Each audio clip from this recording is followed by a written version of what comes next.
So when we talk about rapport, we learned early on that only a small percentage had to do with the language words that we used, right? And there's a lot of other things that build this connection, this thing called rapport.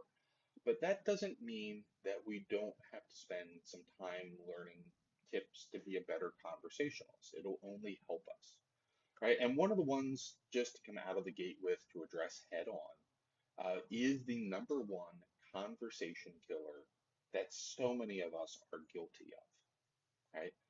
Now, it's also the easiest one to correct, right? So the number one conversation killer, the number one thing that stops any conversation dead in its tracks before dialogue can begin, before curiosity can happen, before rapport can be built, um, is the closed-ended question, right?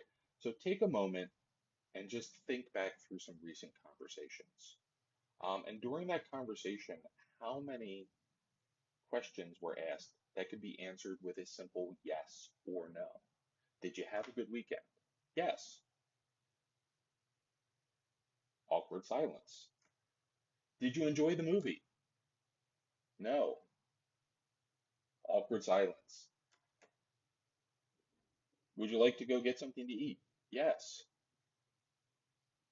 Awkward silence. Right? When we start asking closed-ended questions, we are cutting off the opportunity to have a much more vivid, engaging conversation, right?